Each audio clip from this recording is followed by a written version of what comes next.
अस्सलाम वालेकुम। आज का हमारा टॉपिक है एक्टिवेशन इन बायोरेमेडिएशन। आज के लेक्चर में हम एक्टिवेशन के बारे में पढ़ेंगे। इसमें हम देखेंगे एक्टिवेशन का बायोरेमेडिएशन में क्या रोल होता है और किस तरह से हम एक्टिवेशन को यूज़ करके बायोरेमेडिएशन के प्रोसेस को इन्हेंस कर सकते हैं। इसके बाद हम एक्टिवेशन के डिफरेंट मैकेनिज़्म को डिस्कस करेंगे। तो चलिए शुरू करते हैं। तो जैसे हमें पता है बायोरेमेडिएशन एक ऐसा प्रोसेस है जिसमें हम माइक्रो ऑर्गेनिजम्स को यूज़ करके इन्वायरमेंट में से पोल्यूटेंट्स को डिग्रेड और रिमूव करते हैं।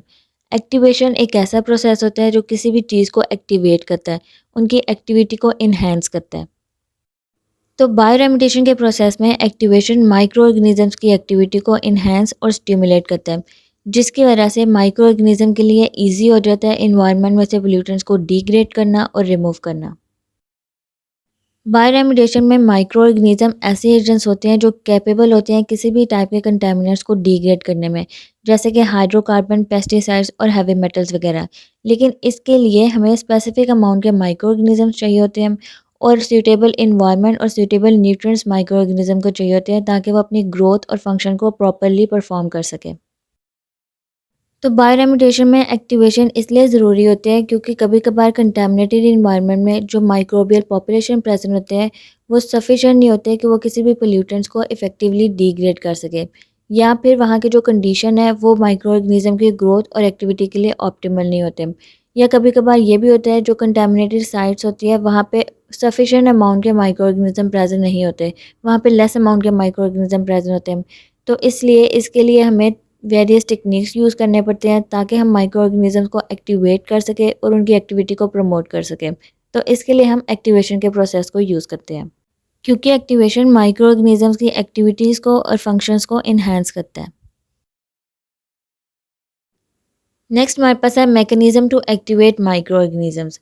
इसमें हम देखेंगे कि किस तरह एक्टिवेशन माइक्रो ऑर्गेनिज़म्स को एक्टिवेट करता है, इनकी एक्टिविटी को इन्हेंस करता है और ग्रोथ को प्रमोट करता है। तो इसमें हमारे पास सेवरल मैकेनिज़म्स आ जाते हैं, जिसमें हमारे पास सबसे पहले है न्यूट्रिएंट सप्लीमेंटेशन। तो जैसे हमें पता है बायोरेमेडिएशन में जो माइक्रो ऑर्गेनिज़म्स यूज़ किए जाते हैं उनको स्पेसिफिक न्यूट्रिएंट्स चाहिए होते हैं अपनी ग्रोथ और सर्वाइवल के लिए। तो कंटामिनेटेड इन्वायरमेंट में ऐसे न्यूट्रिएंट्स डालने से हम माइक्रोबियल पॉपुलेशन को स्टिमुलेट कर सकते हैं और इनकी एक्टिविटी को इंक्रीज़ कर सकते हैं, जिससे फिर ये माइक्रो ऑर्गेनिज्म ईजिली पोल्यूटेंट्स को रिमूव कर सकेंगे। फिर इसके बाद है एडजस्टिंग इन्वायरमेंटल कंडीशंस। हम इन्वायरमेंटल कंडीशंस को एडजस्ट करके भी माइक्रो ऑर्गेनिज्म की ग्रोथ और एक्टिविटी को इन्हेंस कर सकते हैं। माइक्रो ऑर्गेनिज्म की ऑप्टिमल ग्रोथ और एक्टिविटी के लिए कुछ स्पेसिफिक रिक्वायरमेंट्स होती हैं, जैसे कि पीएच, टेम्परेचर और ऑक्सीजन वगैरह। तो इन इन्वायरमेंटल कंडीशन को एडजस्ट करके हम माइक्रो ऑर्गेनिज्म की ग्रोथ और एक्टिविटी को इन्हेंस कर सकते हैं। फिर नेक्स्ट हमारे पास है इनोकुलेशन। इनोकुलेशन से हम कंटामिनेटेड इन्वायरमेंट में माइक्रो ऑर्गेनिज्म की पॉपुलेशन को तेज़ी से बढ़ा सकते हैं, जिससे फिर पोल्यूटेंट्स भी तेज़ी से डिग्रेड होंगे। फिर लास्ट में हमारे पास है जेनेटिक मॉडिफिकेशन। जेनेटिक मॉडिफिकेशन से भी हम माइक्रो ऑर्गेनिज्म की पोल्यूटेंट को डिग्रेड करने की एबिलिटी को इन्हेंस कर सकते हैं। इसमें हम किसी दूसरे ऑर्गेनिज्म से ऐसे जीन्स माइक्रो ऑर्गेनिज्म में डालेंगे जो कि एक स्पेसिफिक पोल्यूटेंट्स को डिग्रेड कर सकेंगे, या फिर जो जेनेटिक मटेरियल माइक्रो ऑर्गेनिज्म में ऑलरेडी प्रेजेंट है हम उसको मॉडिफाई करेंगे ताकि उनकी जो एबिलिटी है डिग्रेडिंग की वो इम्प्रूव हो सके। तो ओवरऑल जो एक्टिवेशन का मैकेनिज़्म है वो डिपेंड करता है स्पेसिफिक पोल्यूटेंट पे, या फिर जो माइक्रो ऑर्गेनिज्म हम यूज़ कर रहे हैं डिग्रेडेशन के प्रोसेस के लिए। अगर हम माइक्रो ऑर्गेनिज्म के स्पेसिफिक नीड या फिर जो इन्वायरमेंटल कंडीशन माइक्रो ऑर्गेनिज्म को अपनी ग्रोथ और एक्टिविटी के लिए चाहिए, उनको अगर हम प्रॉपर्ली समझ लेंगे तो हम अपने इन्वायरमेंट में से पोल्यूटेंट्स को ईजिली रिमूव कर सकेंगे। तो ये सब फैक्टर्स हैं जो माइक्रो ऑर्गेनिजम्स की एक्टिवेशन के लिए ज़रूरी होते हैं। नेक्स्ट हम एक्टिवेशन का मैकेनिज़्म देखते हैं। तो इसमें हमारे पास सबसे पहले है डीहैलोजिनेशन। डीहैलोजिनेशन का हमें पता चल रहा है कि इसमें हमने हैलोजन को रिमूव करना है। तो इस प्रोसेस में क्या होगा, इस प्रोसेस में हम हमारे इन्वायरमेंट में जितने भी हैलोजिनेटेड कंपाउंड्स हैं उनको हम रिमूव करेंगे, क्योंकि ये हैलोजिनेटेड कंपाउंड हमारे इन्वायरमेंट में टॉक्सिसिटी और पोल्यूशन क्रिएट करते हैं। तो इस प्रोसेस में क्या होगा, जितने भी हैलोजनेटेड कंपाउंड्स हैं जैसे कि क्लोरीनेटेड सॉल्वेंट, पेस्टिसाइड जिनमें बेसिकली क्लोरीन, फ्लोरीन वगैरह होते हैं, ये हमारे इन्वायरमेंट में टॉक्सिसिटी क्रिएट करते हैं, तो इसको हम रिमूव करेंगे। इसके रिमूवर के लिए हम एक एंजाइम यूज़ करेंगे जिसको हम कहते हैं डीहाइड्रोजनेज एंजाइम। ये डीहाइड्रोजनेज एंजाइम हमारे इन्वायरमेंट में जितने भी कार्बन हैलोजन बॉन्ड्स हैं उनकी ब्रेक डाउन करेगा और इनकी जगह नॉन हैलोजनेटेड प्रोडक्ट्स की फॉर्मेशन करेगा। अब यहाँ पे ये प्रोसेस हम बायोरेमिडिएशन में देख रहे हैं, तो इसमें जो स्पेसिफिक एंजाइम डी हैलोजिनेज है ये माइक्रो ऑर्गेनिज्म प्रोड्यूस करेंगे।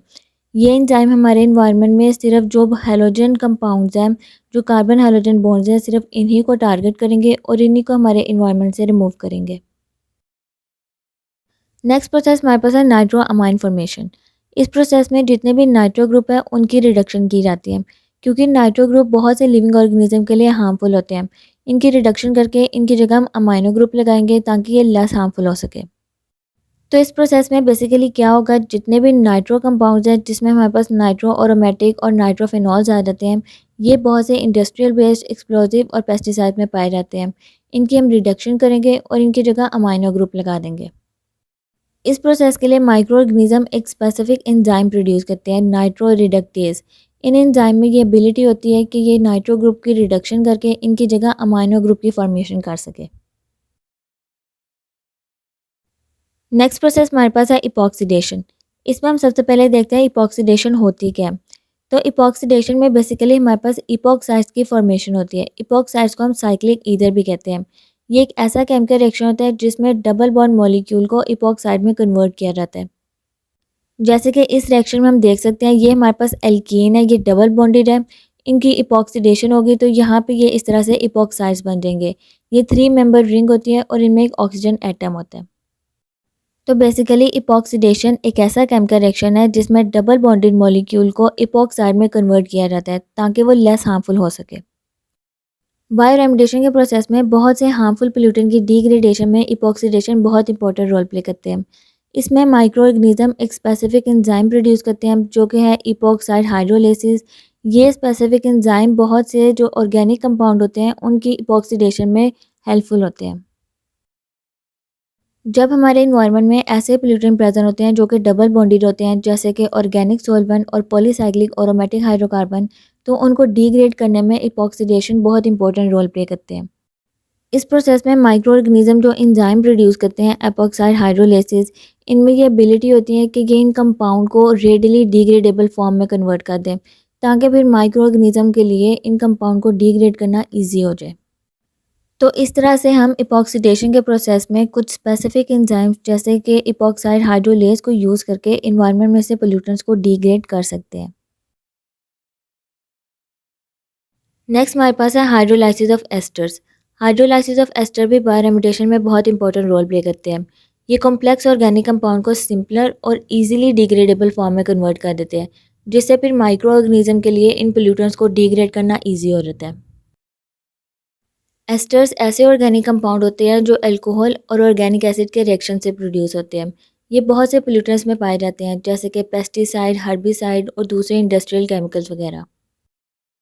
तो बायोरेमिडिएशन में बताइए ये एक ऐसा प्रोसेस होता है जिसमें हम माइक्रो ऑर्गेनिज्म जैसे कि बैक्टीरिया और फंजाई को यूज़ करके पोल्यूटेंट को लेस टॉक्सिक और लेस हार्मफुल सब्सटेंस में कन्वर्ट करते हैं। तो एस्टर की केस में माइक्रोबियल हाइड्रोलाइसिस होगी और ये किस तरह से होती है अब हम ये देखते हैं। तो इसमें जो एस्टर्स होते हैं वो रेजिस्टेंट होते हैं क्योंकि इनके स्ट्रक्चर में कार्बन और ऑक्सीजन बॉन्ड्स होते हैं, जिसकी वजह से माइक्रो ऑर्गेनिज्म के लिए उनको डिग्रेड करना बहुत ज़्यादा मुश्किल हो जाता है। इसलिए फिर जब हाइड्रोलिसिस करवाई जाती है तो उससे एस्टर्स के बॉन्ड टूट जाते हैं और टूट के अल्कोहल और ऑर्गेनिक एसिड में कन्वर्ट हो जाते हैं। माइक्रो ऑर्गेनिज्म इस प्रोसेस के लिए एक स्पेसिफिक एंजाइम यूज़ करते हैं जिसे हम कहते हैं एस्टरेसिस। इस एंजाइम से फिर हाइड्रोलिसिस करवाई जाती है और इसकी वजह से फिर एस्टर लेस टॉक्सिक सब्सटेंस में कन्वर्ट हो जाते हैं। और फिर जब एक दफ़ा एस्टर्स की हाइड्रोलिसिस हो जाती है, एस्टर्स के बॉन्ड की ब्रेक डाउन हो जाती है, तो इनके फिर बॉन्ड कार्बन और एनर्जी सोर्स के तौर पर काम करते हैं, जिनको micro organism as a source of food use करते हैं। इससे फिर माइक्रो ऑर्गेनिज्म की ग्रोथ इंक्रीज़ होती है और वो और अच्छे तरीके से पोल्यूटेंट्स को डिग्रेड कर पाते हैं। तो overall hydrolysis of ester bioremediation में बहुत इंपॉर्टेंट रोल प्ले करते हैं, क्योंकि जब हम एस्टर की हाइड्रोलिसिस करते हैं तो इससे जो कॉम्प्लेक्स ऑर्गेनिक कंपाउंड होता है वो सिंपल फॉर्म में कन्वर्ट हो जाते हैं और माइक्रो ऑर्गेनिज्म के लिए ज़्यादा इजी हो जाता है इन पोल्यूटेंट्स को डिग्रेड करना। फिर लास्ट में हमारे पास है conversion of phosphorothionates into phosphate compounds. ये प्रोसेस भी बायोरेमिडिएशन में बहुत ज़्यादा बेनिफिशियल होता है, ख़ास तौर पर जो ऑर्गेनोफॉस्फेट पेस्टिसाइड होते हैं उनकी कंटेमिनेशन को डिग्रेड करने के लिए ये प्रोसेस बहुत ज़्यादा बेनिफिशियल होता है। ऑर्गेनोफॉस्फेट जिसमें हमारे पास फॉस्फोथायोनाइड्स आ जाते हैं, ये पेस्टिसाइड्स होते हैं और इनको एग्रीकल्चर में एज अ पेस्टिसाइड यूज़ किया जाता है। ये पेस्टिसाइड बहुत ज़्यादा हार्मफुल होते हैं और हमारे इन्वायरमेंट में टॉक्सिक इफेक्ट भी क्रिएट करते हैं। तो जब हम फॉस्फोरोथायोनेट्स को फॉस्फेट कंपाउंड में कन्वर्ट कर देते हैं तो ये लेस टॉक्सिक हो जाते हैं और इजीली डिग्रेडेबल होते हैं। माइक्रो ऑर्गेनिज्म के लिए इन कंपाउंड को डिग्रेड करना फिर इजी हो जाता है। ओवरऑल अगर हम इस प्रोसेस की बात करें, जब हम फॉस्फोरोथायोनेट्स को फॉस्फेट कंपाउंड में कन्वर्ट करते हैं तो ये बायोरेमिडिएशन में बहुत ज़्यादा बेनिफिशियल होती हैं। सबसे पहले तो ये डिटॉक्सिफिकेशन के प्रोसेस को प्रमोट करती है, क्योंकि जब हम फॉस्फोरोथायोनेट्स को, जो कि बहुत ज़्यादा हार्मफुल कंपाउंड होते हैं, उनको फॉस्फेट में कन्वर्ट करते हैं तो वो लेस हार्मफुल हो जाते हैं। इनकी टॉक्सिसिटी हमारे इन्वायरमेंट से ख़त्म हो जाती है, इसलिए ये डिटॉक्सिफिकेशन के प्रोसेस में हेल्पफुल होती है। इसके अलावा ये डिग्रेडेशन के प्रोसेस को भी इन्हेंस करती है, क्योंकि फॉस्फोरोथायोनेट्स टॉक्सिक होते हैं और इनको डिग्रेड करना बहुत ज़्यादा मुश्किल होते हैं। ये रेजिस्टेंट कंपाउंड होते हैं। इनको जब हम फॉस्फेट में कन्वर्ट कर देंगे तो ये लेस टॉक्सिक हो जाएंगे और ईजिली डिग्रेडेबल हो जाएंगे। माइक्रो ऑर्गेनिज्म के लिए इनको डिग्रेड करना ज़्यादा ईजी हो जाएगा। इसके अलावा जो फॉस्फेट कंपाउंड होते हैं उनको micro organism as a source of food भी यूज़ करते हैं। तो जब फॉस्फोरोथायोनेट्स फॉस्फेट में कन्वर्ट हो जाएंगे तो माइक्रो ऑर्गेनिज्म फॉस्फेट को as a source of food use करेंगे और इन कंपाउंड को ईजिली डिग्रेड कर सकेंगे। इसके अलावा ये प्रोसेस न्यूट्रिएंट साइक्लिंग को भी प्रमोट करता है, क्योंकि फॉस्फोरस एक न्यूट्रिएंट है और फॉस्फोरस साइकिल हमारे इन्वायरमेंट का हिस्सा है।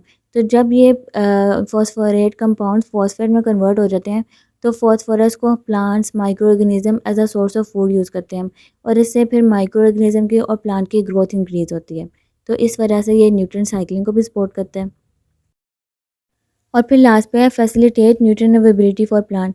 ये प्लांट की न्यूट्रिएंट अवेलेबिलिटी को भी फैसिलिटेट करता है, क्योंकि जब हम फॉस्फोरोथायोनेट को फॉस्फेट में कन्वर्ट कर देंगे तो प्लांट के लिए ज़्यादा इजी हो जाएगा फॉस्फोरस को अब्जॉर्ब करना।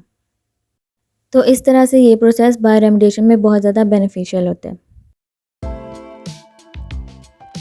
तो ये था हमारा आज का लेक्चर। उम्मीद है आपको आज के टॉपिक की समझ आ गई होगी। आज के टॉपिक से रिलेटेड आपने कोई भी क्वेश्चन पूछना है तो आप मुझे कमेंट बॉक्स में पूछ सकते हैं। इसके अलावा बहुत से स्टूडेंट मुझसे इंस्टाग्राम अकाउंट का पूछ रहे थे, तो उसका लिंक मैंने डिस्क्रिप्शन में दे दिया है। आप वहाँ से जाकर मुझे फॉलो कर सकते हैं और अगर आपने कोई भी क्वेश्चन पूछना है तो आप मुझे पर्सनली भी पूछ सकते हैं। इसके अलावा मेरी वीडियो को अपने क्लास फेलो तक भी शेयर कर दिया करें, मेरे चैनल को सब्सक्राइब भी कर दें और मेरे वीडियो को लाइक भी कर दें। Thank you.